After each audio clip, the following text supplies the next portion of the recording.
The signal came at 2:17 a.m. on a Tuesday. Dr. Ellie Morgan had been staring at screens for so long that her eyes burned. The Arecibo Observatory's night shift was usually quiet, just her and the endless data streams from space. Tonight was different. "That's weird," Ellie muttered, adjusting her glasses. The pattern on her screen didn't match anything in their database. It wasn't random noise, but it wasn't anything she recognized either. She sipped her cold coffee and zoomed in on the signal. It pulsed in an ordered sequence using prime numbers as markers, 2, 3, 5, 7, 11, 13, but with strange gaps that made no sense. She ran it through the standard filters. Not a pulsar, not a quasar. Definitely not human-made. When the morning shift arrived, Ellie was still there, hair pulled back in a messy ponytail, eyes red from lack of sleep. "You look terrible," Jack Powell said as he walked in, carrying 2 fresh coffees. The radio engineer had worked with Ellie for 3 years. He was practical where she was imaginative, skeptical where she was hopeful. "Find anything interesting?" Ellie took the coffee gratefully. "Maybe. Probably nothing, but..." She pulled up the signal data. "Look at this pattern." Jack squinted at the screen. "Looks like interference to me. Maybe military satellites." I checked. "It's coming from Tau Ceti, and look at the structure. It's using prime numbers as a communication base." Jack set down his coffee. "That would be one hell of a coincidence for natural phenomena." "Exactly."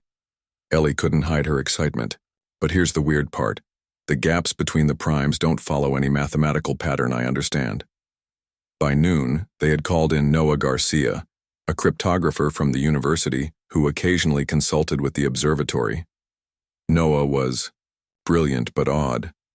Today he wore mismatched socks and hadn't bothered to comb his hair. He stared at the signal data with complete focus, as if the rest of the world had disappeared. "This is..." he started, then fell silent again. "What? What? Do you see?" Ellie asked. Noah looked up, his eyes wide. "They're not using our math." "What do you mean?" Jack asked. "These approximations of prime numbers, they're slightly off from our calculations, but they're perfectly consistent with each other. It's like they're using a different number system."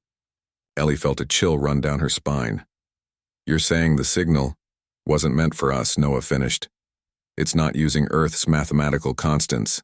Whoever sent this was communicating with someone else. We just happened to intercept it." For 3 days, the 3 of them barely slept. They ordered pizza to the observatory and took turns napping on the small break room couch. They ran the signal through every analysis program they had. By the 3rd night, they were sure. "It's like overhearing a phone call," Ellie explained to the observatory director. "The signal was just passing through our solar system. It wasn't meant for Earth at all." The director looked skeptical. "If it wasn't meant for us, who was it meant for?" Noah pointed to his calculations. "Based on the trajectory and signal strength, it was aimed at a star system about 20 light-years beyond us, and the message originated from a system about 15 light-years in the opposite direction. So 2 alien civilizations are talking to each other across our solar system?" the director asked, clearly struggling to believe it. "That's exactly what's happening," Ellie said, "and they have no idea we're listening." Word spread quickly through scientific channels. Within a day, government officials arrived. Among them was Colonel Susan Wright, a tall woman with short gray hair and a face that revealed nothing. "This information is now classified," she announced after a brief introduction. "No one discusses this outside this room." Ellie stood up. "You can't classify the discovery of alien life." Colonel Wright's expression remained neutral. "We can, and we have. This is a matter of national security." "It's a matter of human history," Jack argued. "Besides, other observatories will pick up the signal eventually. We're already working with other governments to ensure all data is secured," the colonel replied. Noah, who had been quiet during the exchange, suddenly spoke. "Have you considered what happens if we answer?" The room fell silent. "Answer?" Colonel Wright looked at him like he was crazy. "This signal wasn't meant for us." "Exactly," Noah said. But what if we answer anyway? We could join a conversation that's been going on without us. Colonel Wright shook her head firmly. Absolutely not. We have no idea who these beings are or what their intentions might be. The risk is too great. But Ellie couldn't let it go. The next day, she cornered the colonel in the break room. Think about it, she said. Humanity has been searching for extraterrestrial intelligence for decades. Now we've found it. Not just one alien civilization, but two. Communicating with each other. This might be our only chance to make contact. And what if they're hostile? The colonel asked. They don't even know we exist, Ellie replied. They're not hostile. They're just having a conversation we happen to overhear. But now we have a chance to introduce ourselves. And if we don't like their response? Ellie looked out the window at the massive radio telescope. If we never reach out, we'll always wonder, isn't knowing better than forever questioning? The debate spread beyond the observatory. The signal data was shared with select scientists around the world. Some argued for caution, others for immediate contact. Politicians from various nations weighed in, claiming authority over the decision. Through it all, Ellie, Jack, and Noah continued to study the signal. They became experts in the strange mathematical language of the aliens, learning to read subtle patterns in the data. They're discussing something complex, Noah said one evening, his desk covered with papers filled with equations. Maybe scientific knowledge, maybe trade information. I can't tell what the content is, but the structure suggests a dialogue between equals. How advanced do you think they are? Jack asked. To communicate across such distances? Noah shrugged. Far beyond us. Their technology must be thousands of years ahead of Earth's. Ellie stared at the screen showing the signal pattern. And yet here we are listening in. Maybe we're not so far behind. After 2 weeks of analysis and debate, Ellie was called to Washington. She presented their findings to a room full of government officials, military officers, and scientists. She explained how the signal worked and what they had learned from it. The question now, she concluded, is whether we answer. The room erupted in arguments. Some feared alien invasion, others worried about cultural contamination. A few spoke of religious implications. When the noise died down, Ellie spoke again. Throughout human history, we've looked up at the stars and wondered if we're alone. Now we know we're not. We've discovered a cosmic conversation happening over our heads. We can choose to stay silent, to just keep listening, or we can choose to speak, to let the universe know that humans are here too. As she walked out of the meeting, Colonel Wright caught up with her. You made quite an impression in there, the colonel said. Will they let us answer the signal? Ellie asked. Colonel Wright's expression softened slightly. I don't know. But you've given them something to think about. You've given us all something to think about. That night, Ellie stood outside the observatory looking up at the stars. Somewhere out there, two civilizations were talking to each other, completely unaware that a young species on a small blue planet had heard them. She wondered what would happen if humans joined that conversation. Would they be welcomed? Ignored? Feared? Whatever happened, nothing would ever be the same. The universe had suddenly become much bigger and much less empty. 1 month after discovering the signal, Ellie sat in a large conference room in Geneva. Scientists, government officials, and military personnel from around the world had gathered to make a decision. Should humanity answer the alien message?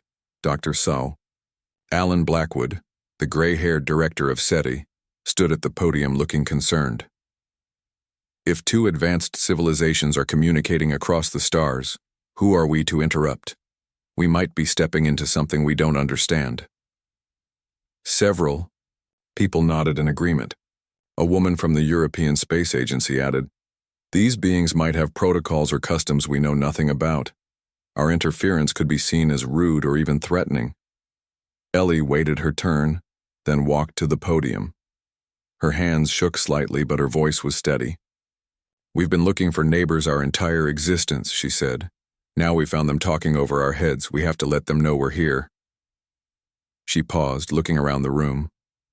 What if the first humans had hidden when they saw ships from other continents? What if they had been too afraid to make contact? Our entire history is shaped by the courage to reach out.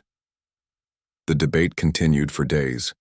Noah presented his analysis of the signal's mathematics. Jack explained how they could send a reply using Earth's radio telescope network. Experts argued about the risks and benefits. The world's religions offered varied perspectives. Some saw answering as humanity's destiny. Others warned against reaching beyond our boundaries. Outside the conference center, people gathered to protest or show support. Signs read, "Make contact now and keep Earth safe." News channels covered the story day and night. Social media exploded with opinions. Children sent in drawings of what they thought the aliens might look like. In her hotel room, Ellie called her sister back home in Colorado. "How's it going?" her sister asked. Slowly, Ellie sighed. "Everyone's afraid of making the wrong choice." "Are you afraid?" Ellie looked out the window at the protesters below. "No. I'm afraid of not trying." On the 5th day, Noah had a breakthrough. He burst into Ellie's room without knocking, his eyes wide with excitement. "I figured it out. We can prove we're different." "What do you mean?" Ellie asked, putting down her coffee. Noah spread his papers across her desk. "We'll use their mathematical language, but deliberately include errors that aren't really errors. There'll be patterns that only make sense if you're using Earth mathematics." "Like a signature," Ellie said, understanding immediately. "Exactly. We'll be saying, 'We understand you, but we're not you. We're something new.'" They brought the idea to the conference the next morning. Noah explained how they could design a message that showed understanding of the alien signal, while clearly identifying Earth's location and humanity's nature as an emerging technological species. The message will say, in essence, "Hello from Earth. We heard you talking. We're new here," Noah concluded. Colonel Wright, who had been quiet during most of the conference, finally spoke up. "And what if they don't want new neighbors? What if they prefer we stay silent?" "Then we'll have to deal with that response," Jack replied. "But at least we'll know." After hours of discussion, the delegates took a vote. The result was close, but the decision was made. Humanity would answer the signal. Teams from around the world began working together. Russian engineers collaborated with American scientists. Chinese mathematicians worked alongside European programmers. For perhaps the first time in history, the entire planet focused on a single peaceful goal. Noah led the effort to create the core message. He worked day and night, designing a mathematical pattern that any advanced civilization would recognize as intelligent, but distinctly different from the original signal. Ellie coordinated with observatories worldwide to ensure they could send the message with enough power to reach its destination. Not everyone supported the decision. Religious leaders debated what contact with aliens would mean for their faiths. Military commanders quietly prepared defenses in case the response was hostile. Tech companies rushed to build new detection equipment, hoping to be the first to receive any reply. 3 weeks later, the message was ready.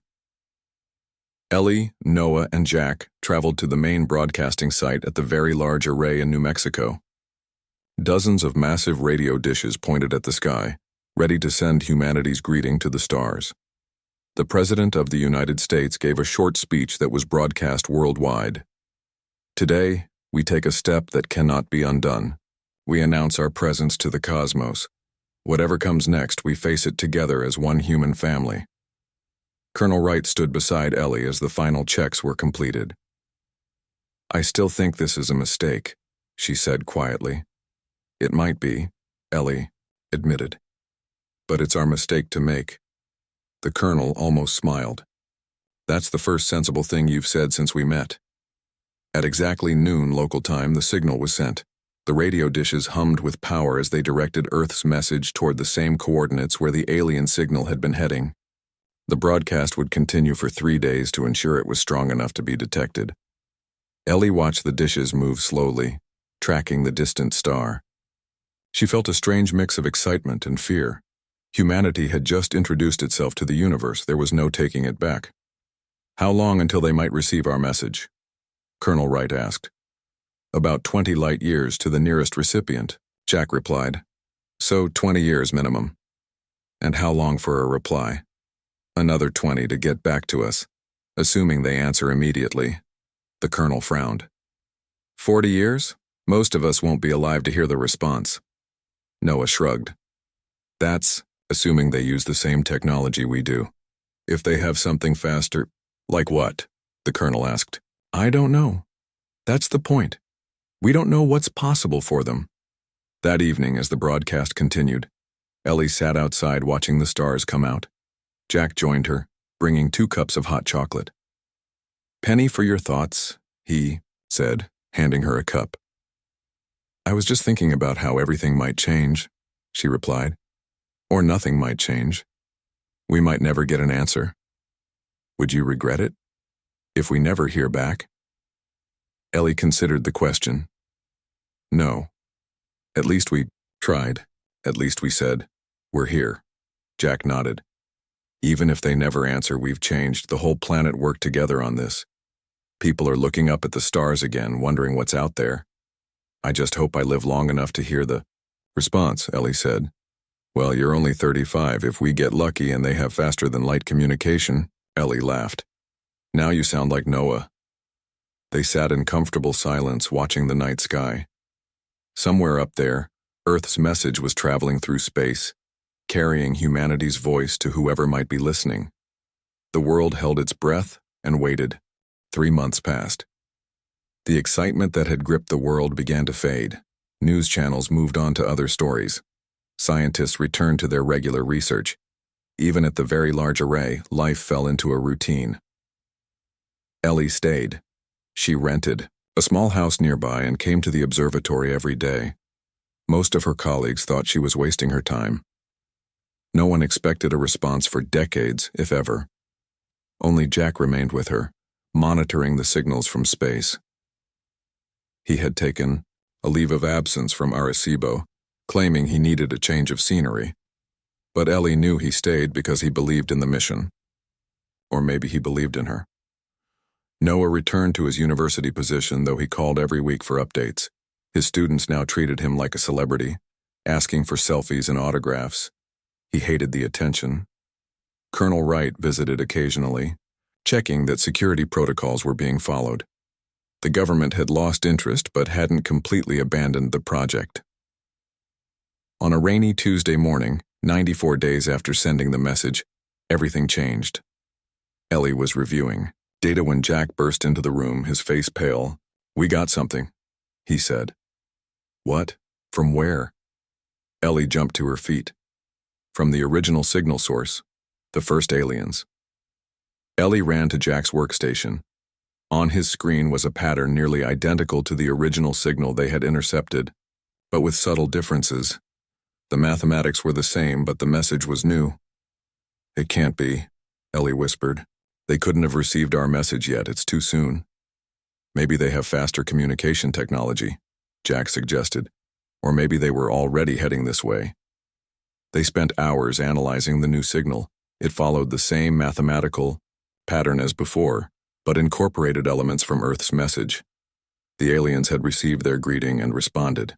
We need Noah, Ellie said, reaching for her phone. Noah arrived the next day, his hair wild and his clothes wrinkled from the hurried journey. He dove into the data immediately. They're cautious, he said after several hours of analysis. But curious. They recognize we're a different intelligence than their usual communication partners. Can you translate what they're saying? Jack asked. Not exactly, but I can get the general meaning. They're surprised to find an emerging intelligence in this sector. They call themselves something like the Observers. They've been watching the galaxy for thousands of years, cataloging life forms. Ellie felt a chill. They've been watching us?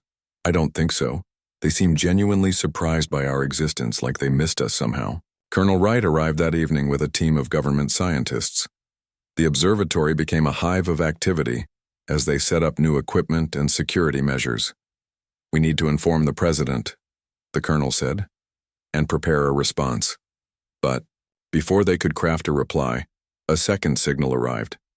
This one was different, stronger, more complex, and coming from the direction of the original signal's intended recipient. The second alien civilization had also heard Earth's message. Noah worked through the night to analyze it. When morning came, his face was grim. "This isn't good," he said to Ellie and Jack. "This second group, they call themselves the Preservers. They're angry." "Angry? Why?" Jack asked. "Our message violated some kind of protocol.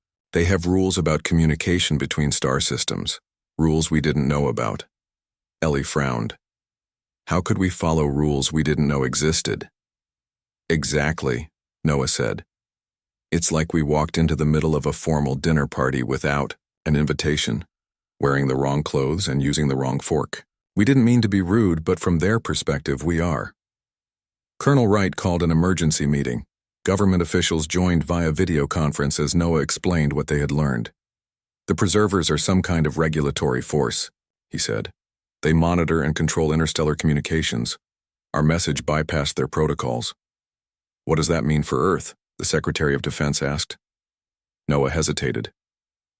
"Their message includes a phrase that translates roughly to census and evaluation pending. I think they're coming to check us out." The room fell silent. "Coming here?" Colonel Wright asked finally. "How? When?" Noah shook his head. "I don't know how. As for when, the message suggests they've already dispatched something." That afternoon, Dr. Olivia Martinez arrived from NASA's Jet Propulsion Laboratory. She was a planetary sociologist who studied how human colonies might develop on other worlds. Now she had been recruited to understand alien societies instead. "We need to think of this in terms of cultural first contact," she explained to the team. "Throughout human history, when an isolated culture suddenly encounters a larger civilization, there are patterns. Usually, the isolated group is forced to adapt to the rules of the larger one. You're saying we need to prepare to follow their rules," Ellie said. "I'm saying we need to understand what those rules are as quickly as possible," Olivia replied. A week later, astronomers at the European Southern Observatory reported something unusual at the edge of the solar system. An object had appeared suddenly, too large for a comet, too fast for an asteroid. And its trajectory had changed after appearing, which no natural object could do. "It's artificial," Jack confirmed after analyzing the data. "And it's heading toward Earth." The president addressed the nation that evening. She kept her message simple. Yes, an alien object was approaching. No, there was no evidence it was hostile. Yes, the government was taking all necessary precautions. Behind the scenes, military forces worldwide went on high alert. Space agencies tracked the object's approach. Scientists worked frantically to establish better communication with both alien species. At the observatory, Ellie, Jack, Noah, and Olivia formed the core of the research team. They sent new messages to both the observers and the preservers, trying to explain Earth's position and learn more about the approaching object. The observers responded first. They seemed concerned for Earth, but unable or unwilling to interfere with the preservers' actions. Their message included information about preserver protocols, complex rules governing how civilizations should interact across space. "It's like we've been living on an isolated island," Olivia explained to Colonel Wright. "We thought we were alone, but there's been a thriving trade network just over the horizon, and we just accidentally used their private communication channels without permission. How much trouble are we in?" the colonel asked. "I don't know. The preservers seem strict but not necessarily hostile. They enforce rules, but the punishment for breaking those rules depends on intent and awareness. And since we didn't know, the rules existed," Ellie began. "Exactly. We're like children who wandered into a forbidden area without seeing the warning signs. The question is, how forgiving are they of ignorance?" As the alien ship drew closer, the world watched and waited. People reacted in different ways. Some prayed, some partied, some built bunkers. Many just continued their normal lives, unable to fully process what was happening. Ellie found herself working around the clock, sleeping only when exhaustion forced her to. One night, as she dozed at her desk, she had a strange dream. She was a child again, swimming in a lake. She noticed fish beneath the surface living in a world parallel to her own. When she reached down to touch them, they scattered in fear. She woke with a start.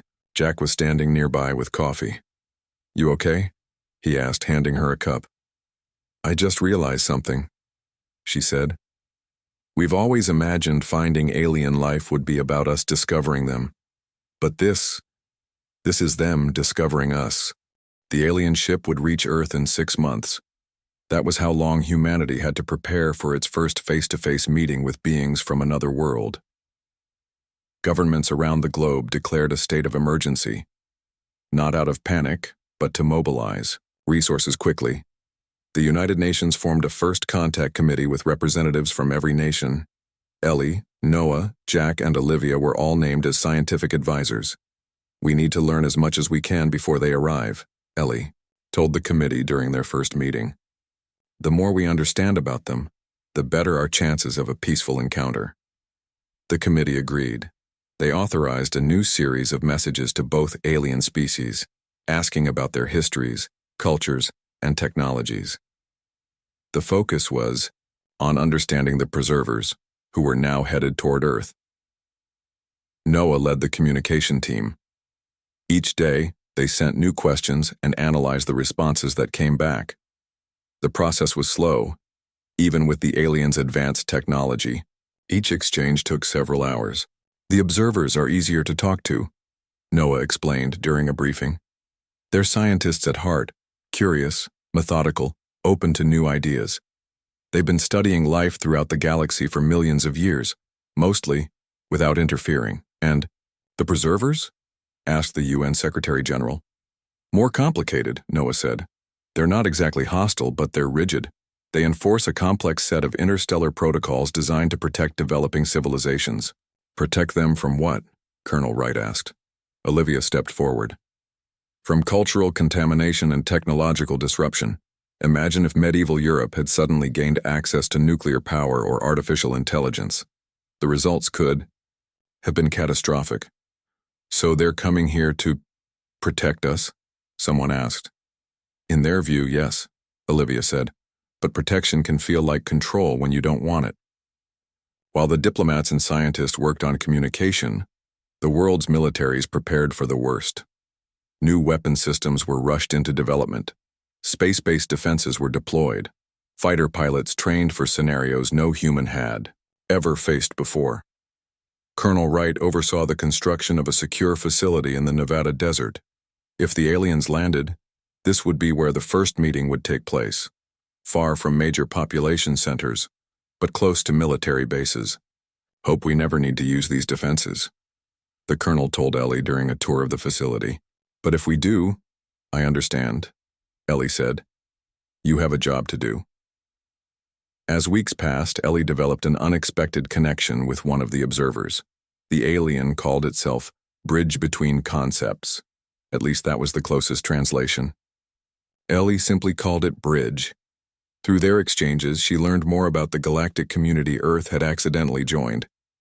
"They've been out there all this time," she told Jack one evening, as they reviewed Bridge's latest message. "Hundreds of intelligent species, trading and sharing knowledge for thousands of years.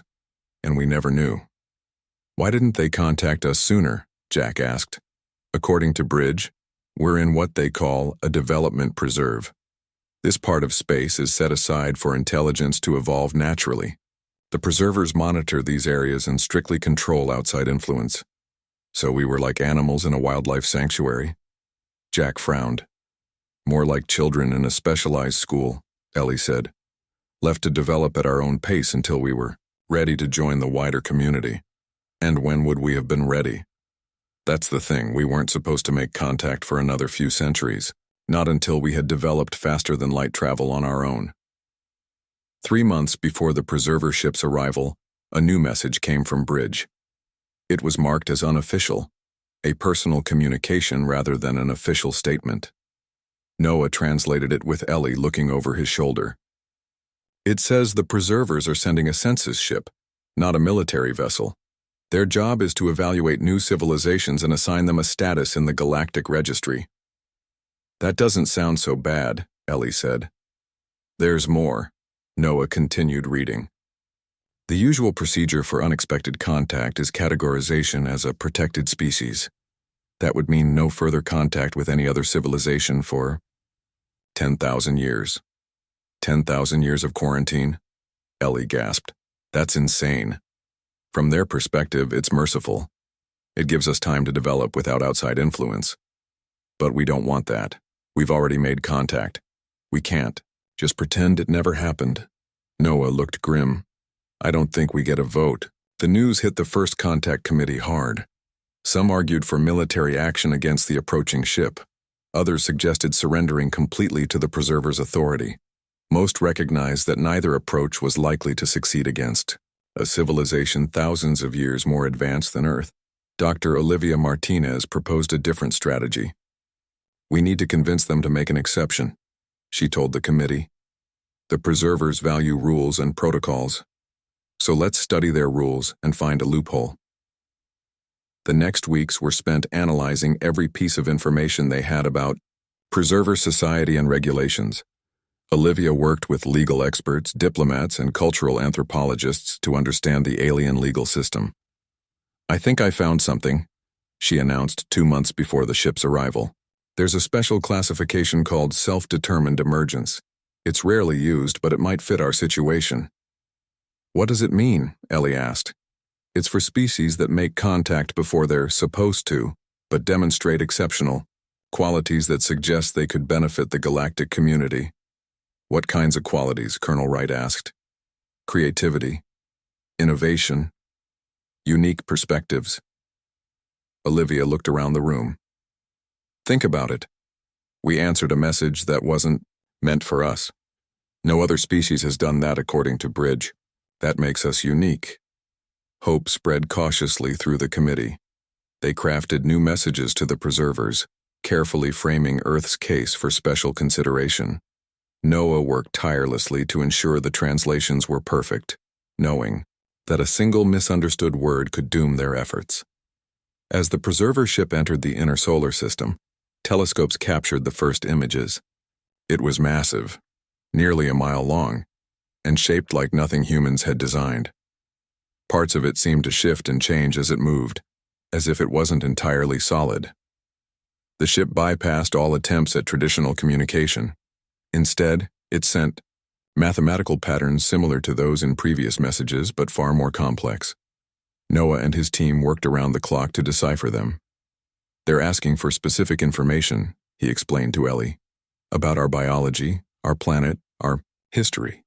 It's like they're filling out a form, a census, Ellie said, just like Bridge told us. For 3 weeks, the Preserver ship orbited Earth, scanning the planet thoroughly. It sent probes into the atmosphere that hovered over major cities, oceans, and wilderness areas. People watched, in awe and fear, as the alien devices silently observed humanity in its natural habitat. Finally, a message arrived. The Preservers would send representatives to the Nevada facility. First contact would happen the next day. That night, Ellie couldn't sleep. She sat outside her temporary quarters, looking up at the stars. Jack found her there and sat beside her. Nervous, he asked. Terrified, she admitted. Everything changes tomorrow. No matter what happens, nothing will ever be the same again. You know, Jack said. When I first met you, I thought you were crazy for wanting to answer that signal. Now I can't imagine not knowing what we know. Even if it all goes wrong tomorrow, I'm glad we took the chance. Ellie smiled. Me too. Above them, invisible in the night sky, the Preserver ship waited. Tomorrow, humanity would meet its first aliens face to face. Tomorrow, Earth would learn its fate in a universe that had suddenly become much larger and more complex than anyone had imagined. The day of first contact dawned clear and bright. The Nevada desert shimmered under the morning sun as officials gathered at the facility. Military vehicles formed a wide perimeter. Scientists checked equipment. Medical teams stood by, though. No one knew if their skills would be useful with alien biology. Ellie, Noah, Jack, and Olivia waited in the main meeting room. They had been chosen as the primary contact team because of their experience with the alien communications. Colonel Wright joined them, representing Earth security concerns. Remember, Olivia said quietly, we need to emphasize humanity's creativity and potential. That's our best chance at getting classified as self-determined. And if they refuse? Colonel Wright asked. Then we face 10,000 years of isolation, Noah replied. A cosmic timeout. At exactly noon, sensors detected movement in the sky. A small craft separated from the main preserver ship and descended toward Earth. It made no sound as it approached, gliding through the air like a shadow. The craft landed on the designated pad outside the facility. For several minutes, nothing happened. Then a section of its smooth surface seemed to dissolve, creating an opening. 3 beings emerged. They were nothing like human imagination had predicted. Not the small gray figures of popular culture, not insect-like creatures, not even vaguely humanoid. The preservers appeared to shift between solid and translucent states.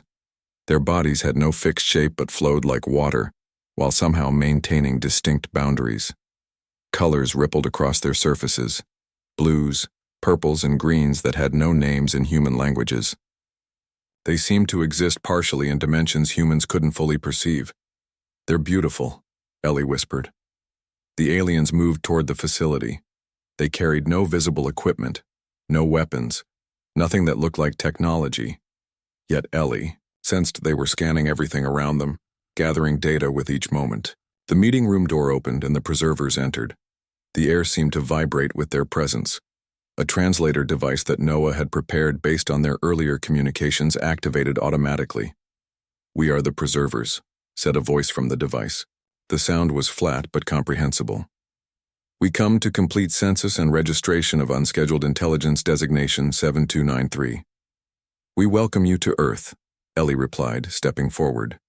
"We are honored to meet representatives of the preservers." The alien's colors shifted slightly. "You are Ellie Morgan. You initiated unsanctioned communication." It wasn't a question, but Ellie answered anyway. "Yes, we intercepted a signal passing through our solar system. We were curious about who might be out there." "Curiosity does not justify protocol violation," said the lead preserver, its form pulsing with deeper blues. Colonel Wright tensed, but Olivia touched her arm in warning. This was not the time for defensive reactions. "We apologize for violating your protocols," Noah said carefully. "We were unaware of their existence. Our species has been searching for signs of other intelligence for generations." The preservers conferred among themselves, their bodies merging slightly as colors flowed between them. When they separated, the lead preserver addressed them again. "Your development zone was established 2.3 million years ago. Standard quarantine period for unscheduled contact is 10,000 years. The humans exchanged worried glances. "Registry officer," Olivia said, using the formal title they had learned from Bridge. "We understand the importance of your protocols, but we believe Earth qualifies for consideration as a self-determined emergence." The alien's colors flashed in patterns that might have been surprise. "Self-determined classification requires exceptional qualities. Evidence is required." We answered. "A call that wasn't meant for us," Ellie said, stepping forward. "Our observer contact indicated this is unprecedented. No other species has done this." "We may be young by your standards," she continued, "but curiosity and connection are fundamental to who we are. In just the few months since we discovered your existence, look at what humanity has accomplished. We've deciphered your mathematical language, established communication with 2 advanced species, and united our entire planet toward a common goal." The preserver's colors shifted to deep purples and greens. "Your species is divided," the registry officer stated. "We observe conflicts, resource competition, environmental damage." "Yes," Jack acknowledged. "We're imperfect. We make mistakes. But we learn from them. And we create," Noah added. "Art, music, science, literature. We find new ways to express ourselves and understand our universe." The registry officer moved closer to Ellie. Its form shimmered as it studied her. "You fear quarantine?" "Yes," Ellie admitted. "We've just found out we're not alone. To be isolated now, to lose the chance to learn and grow with the galactic community, it would be devastating." "Knowledge can be destructive to developing species," the preserver replied. "Your technology level is insufficient for safe integration." "Then help us," Ellie said. "Guide us. We don't ask for advanced technology or special treatment. We ask for the chance to learn at our own pace, but with awareness of the community we've discovered." The preservers merged again, their forms blending completely for several minutes. When they separated, the registry officer approached the humans once more. "This situation has no precedent," it said. "New protocol must be established." The humans waited anxiously as the alien continued. Designation: Earth. Classification: self-determined emergence with conditions. Quarantine modified to permit limited communication with designated guide species for cultural exchange only. No technology transfer permitted. Development to proceed at natural pace. Review in 500 years. Relief washed over the human team. It wasn't perfect freedom, but it was far better than complete isolation. "The observers have volunteered as your guide species," the registry officer added. "This is acceptable." "Thank you," Ellie said, trying to keep her voice steady. "We accept these terms and will honor them." The meeting concluded shortly after. The preservers returned to their craft and ascended to their ship. Within days, the massive vessel departed Earth's orbit, continuing whatever journey it had interrupted to deal with humanity. 1 month later, Ellie stood in the White House Rose Garden beside the president. They were announcing the formation of the Galactic Relations Agency, a new international organization dedicated to managing humanity's limited but precious contact with other worlds. "Dr. Morgan," a reporter called out, "what happens next?" Ellie smiled. "Next, we learn. The observers have invited a small delegation to visit their homeworld. I'll be leading that mission, along with Dr. Garcia, Mr. Powell, and Dr. Martinez." "Aren't you afraid?" another reporter asked. "Of course," Ellie admitted, "but that's never stopped humanity before." That evening, Ellie sat on the roof of her apartment building with Jack, looking up at the stars. Somewhere out there was a vast community of intelligent beings that humanity was now, however tentatively, a part of. "You know what Bridge told me yesterday?" Ellie said. "The preservers have been discussing our case throughout their territory. Apparently, we've caused quite a stir." "Is that good or bad?" Jack asked.